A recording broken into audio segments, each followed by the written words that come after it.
Hey everyone, welcome back. This is srodrMMAbet betting speaking, bringing betting strategy consistent and transparent to you. In this video, I'll be covering the main card for UFC Fight Night 173, Brunson versus Shabahzyan.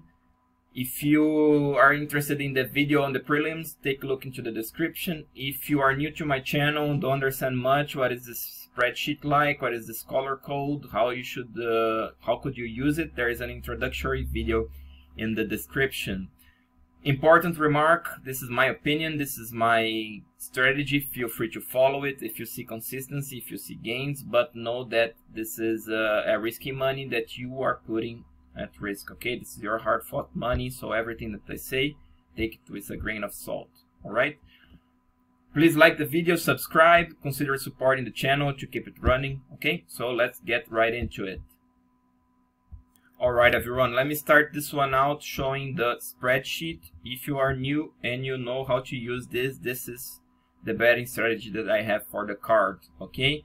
So if you're just interested into that, pause the video here, take a look at it, and good luck with your bets. Now, if you want the breakdown, you're still here with me. I'll be covering now the main cards, okay? So give me one moment. Again, the prelims I have covered in a different video, so I talked all about these guys here, okay?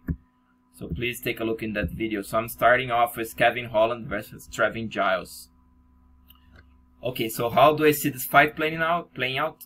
Holland, he's you know, he's positive and his abilities. He's a massive in range. He's super tall. You know, grappling is very good. What I see him, he kind of starts fast, but he tends to fade, and I see him crashing distance way too much. And why this is a problem? Because he basically not using his physical attributes well. Trevin Giles, I like his left hand. He's athletic, he's fast, he can land it. I like his toughness. He has a big heart. He's improving, and you know, he's always in the fight. You know,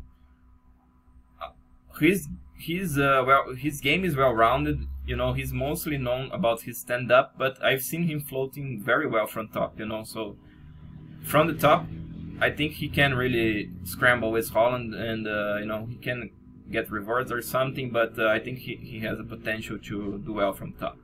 How do I see this playing out? I see, you know, Holland being able to basically throw more volume at Giles, you know, and I think he can edge in a decision, but I see this fight being a little bit closer than most of people do.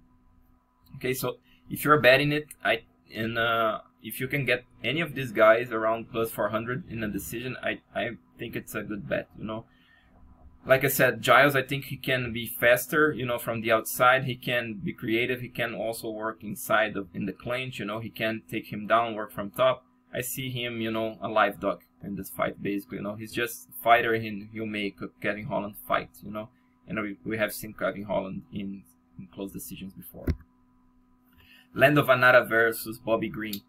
You know, if you guys don't know any of these two, Vannata, he's a very entertaining guy, super creative, you know. I like his choices of attack, you know, the accuracy is great.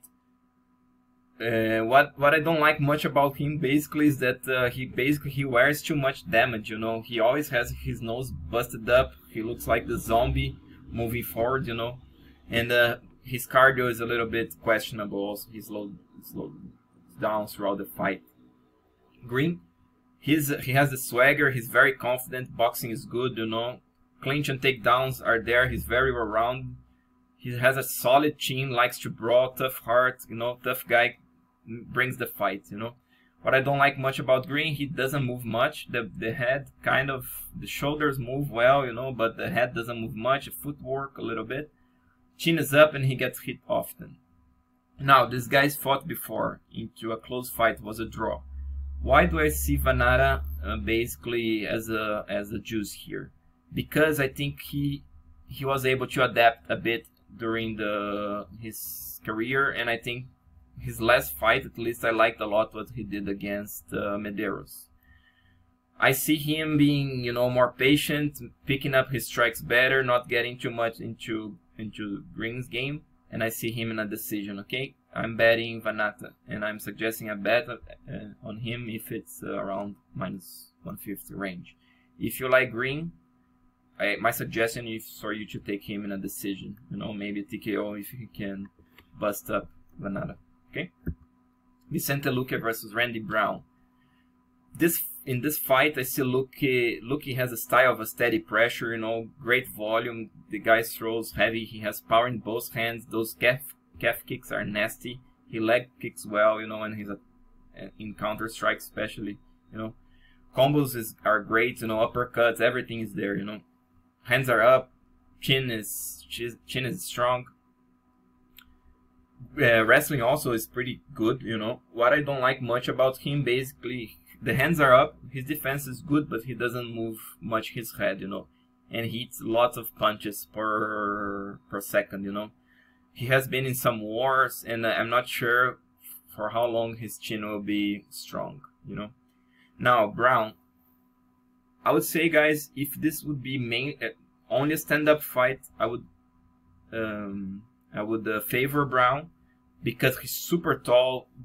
He has massive limbs, you know, super long, you know. The guy has a massive range, you know, and he's super accurate. He's sharp, you know. He throws heavy. He has good power. He's difficult to hit. But why maybe Luque is the favorite here? Because Luque can take him down, you know. And Brown doesn't fight that well from his back. He's got some submissions. He has very long limbs. He can catch guys in triangles or something that he caught before.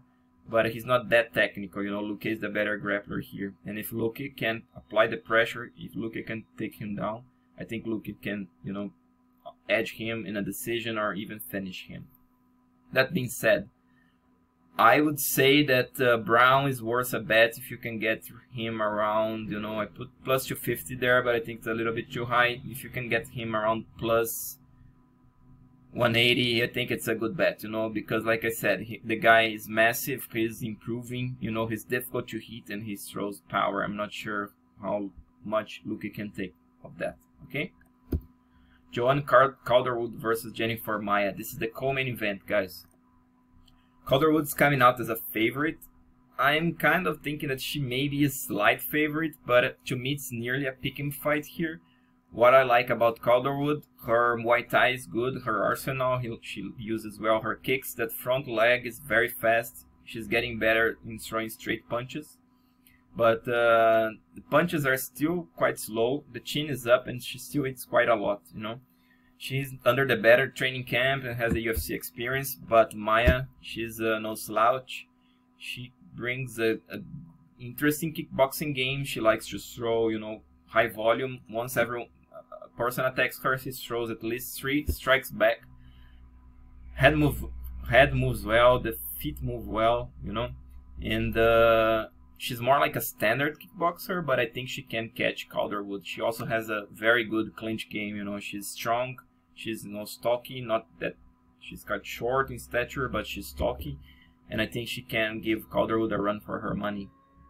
That's why I'm calling it kind of a pick-em fight, and I'm betting Maia at around plus 150 range, as you guys saw in the spreadsheet, and I'll be covering that with some more details just in a minute. Before the main event, Edmen Shabahzyan versus Derek Brunson. Shabahzyan, he's coming with the hype. The guy is super young, has the power of the use, you know. Being honestly, I'm very impressed with his last fight. He fought very well. He fought behind the technical jab. He threw the combos, head kicks were there, you know, hooks. I saw him before wrestling. He has very good wrestling, you know. So he's coming as a complete MMA fighter. He's calm, he's collected, and honestly, I'm very impressed with him. You know, let's see if that translates against the veteran Brunson. Brunson, he's athletic, he's fast, that overhand left is nasty, the wrestling is great, you know. I think if he has been taken down was once or twice the entire UFC career. He was able to take down Yoel Romero and not the reverse, for you guys to know how good a wrestler he is, you know. He's not easy to hit, but he can get hit, especially when he's corralled, which is more or less Shabazyan's style. His chin now, I suspect he used to have a strong chin, but now, you know, he's getting TKO'd quite often. I am picking Shabahzyan by TKO, but I still think the guy's not tested enough. So I'm betting Brunson, and I'm suggesting if you can get him around plus 250, but this is a low confidence bet. Let's check one more time the spreadsheet. So I'll be covering here with you guys, and we'll call it a day. Okay, so I got Brunson at plus 275, and I'm suggesting you to also, if you find him at plus 600 in a TKO bet, I think it's a good bet. Maia and Calderwood, I like both of them by decision, but I'm betting straight as a medium confidence. Maia 2.5, to me it's a pick and fight, okay? This is 2% in a straight, 1% in a parlay. Valiev and Ellsworth prelims, here is Holland and Giles. I'm betting Giles with low confidence, only 1.5%, and a straight bet at 2.85, which is plus 185. Mershart versus Herman was undercard. Vannata, I'm betting Vannata. I'm putting quite some good money on him. I believe in him in this fight. So 4% on a straight and 3% on a parlay for Vannata. Okay, 1.75 or minus 130, this range. Gutierrez here is undercard. Perez is spicy undercard. Borg's undercard. And yeah, Vicente, Luque, and Randy Brown. What I'm betting, who I'm betting is Randy Brown at 2.6. I'm betting him straight as 2%. Okay, I'm picking Luque and betting Randy Brown. All right, guys, I think that's it for the day. Like I said, stay tuned for the results. I'll be, showing to you guys the results after the card. If you are interested in previous results, there are links in the description. In the playlist, you guys have results per event, and you guys will be having the results per month as well. Okay, so if not anything else, this is srodrMMAbet. Please like and subscribe, and I'll see you in the next time.